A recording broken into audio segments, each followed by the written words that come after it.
ล่าสุดตลกซื่อดังของเพชรลำเพลินส่งข่าวพานแม่เจี๊ยบมหาธิดาลาว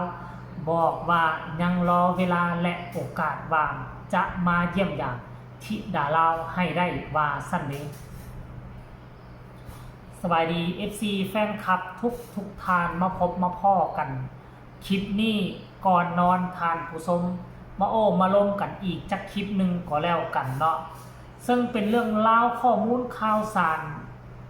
ดีๆเกี่ยวข้องกับศิลปิน2องค์กรนั่นก็คือทั้งเพชรลำเพลินแล้วก็บ้านศรีวิไลเนาะโดยเฉพาะก็คือตัวน้องธิดาลาวกับตลกชื่อดังคนหนึ่งซึ่งเพิ่นมีความสนใจเนาะเพิ่นอึ้งทึ่งในความสามารถของน้องธิดาลาวมาตั้งแต่น้องธิดาลาวยังบ่ทันได้มีโอกาสได้ไปขึ้นวงใหญ่ของเพชรลำเพลินเลยเพิ่นก็ย่องย่อสรรเสริญว่าน้องธิดาลาวเป็นคนเก่งเป็นคนมีความสามารถฐาน FC แฟนคลับกันหลายเนาะเพิ่นก็เป็นผู้หนึ่งที่นิยมชมชอบน้องธิดาลาวถึงแม้ว่าชื่อเสียงของเพิ่นก็อาจจะมีหลายกว่าน้องธิดาลาวเพราะเพิ่นยืนอยู่บนวงการนี้มามีประสบการณ์อย่างน้อยๆห่วยค่อยว่าบ่ต่ำกว่า10 ปีแล้วบ่เนาะแต่ว่าเพิ่นก็นับถือความรู้ความสามารถในการร้องการรำของน้องธิดาลาวยามใดที่เพิ่นเฮ็ดคลิปเฮ็ดข่าวยามใดที่เพิ่นไลฟ์สดเพิ่นก็มักจะมักจะเว้าถึงน้องธิดาลาวเป็นประจำล่าสุดเนาะล่าสุดก็คือเห็นเพิ่นว่าเพิ่นอยากมาหาธิดาลาวเพิ่นอยากมาถ่ายคลิปทำข่าวอยากมาเฮ็ดคอนเทนต์แต่ก็เกรงใจเนาะเกรงใจบ่อยากมาบ่กล้ามาเพิ่นบ่อยากมาซึ่งพอผู้ศรีวิไลได้ยินข่าวแล้วก็ตอบรับทันทีบ่ต้องรอช้ามีโอกาสมีเวลาให้มานอนนาคาเฟ่เลยพอผู้กับธิดาลาวยินดีต้อนรับครับสู้แบบเป็นกันเองที่สุดมาได้ทุกเวลาเนาะติดต่อมาได้ท่านถ้าว่ามีเวลาก็มาพ้อกันเลยนับตั้งแต่มื้อนั้นมาก็ได้ยินตลกคนนี้ก็ว่าสิไปอยู่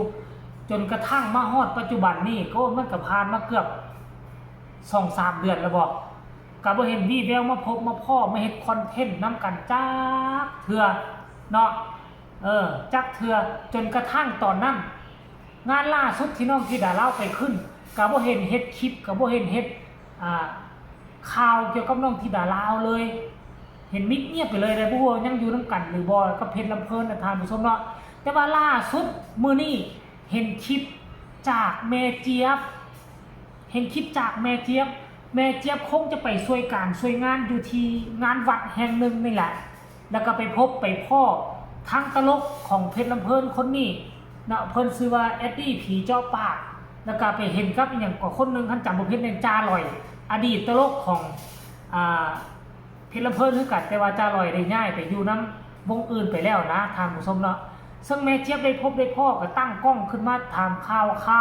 ก็ลงกันกับเรื่องทักทายแม่เจี๊ยบแหละแล้วลงไปลงมากตลกท่านนี้ไอเอ็ดดี้ผีเจ้าปากก็เลยส่งข่า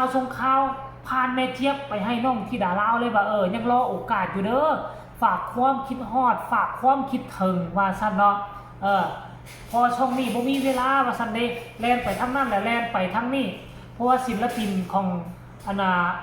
เพชรลำเพลินส่วนใหญ่นี่ท่านก่อนแล้วเนี่ยมือใดบ่มีงาน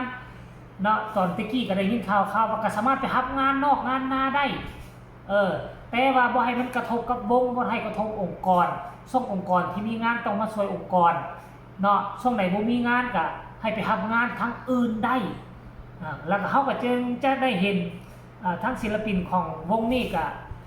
ออกเดินสายกันตลอดวงนี้ก็ไปวงนี้วงนั้นนี้ก็ไปวงนั้นสถานทานผู้ชมเนาะเฮาก็รอเวลารายละเอียดให้ไปฟังจากปากเอ็ดดี้ผีเจ้าปากว่ามันแม่นแท้บ่เพิ่นได้เว้าแท้บ่เพิ่นจะฝากความเยี่ยมยามถามข่าวมาหาลูกสาวธิดาลาวของพ่อแม่แท้บ่ให้ไปฟังคลิปนี้จากปากของเพิ่นเลยไปฟังพร้อมกันสวัสดีครับ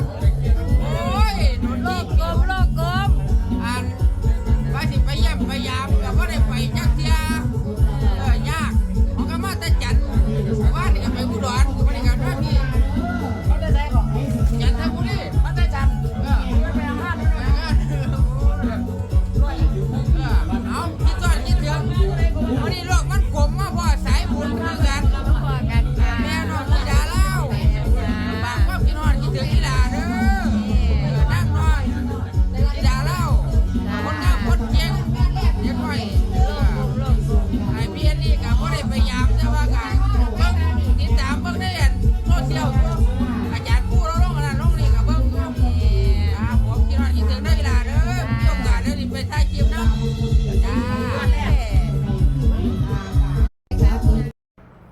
เนี่ย FC แฟนคลับ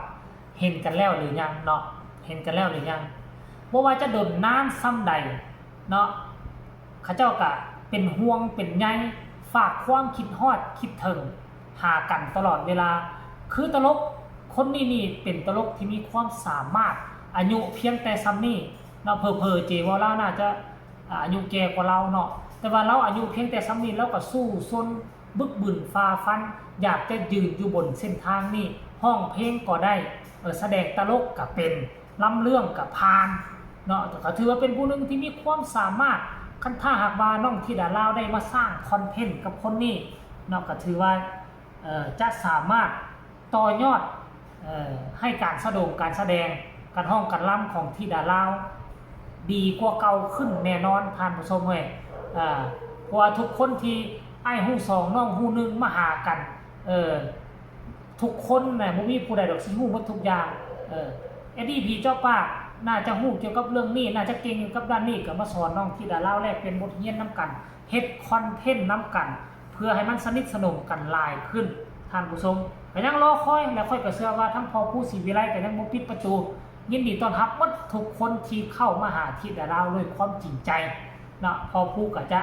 ต้อนรับด้วยความจริงใจนั่นเองเนาะอันนี้ก็คือตลก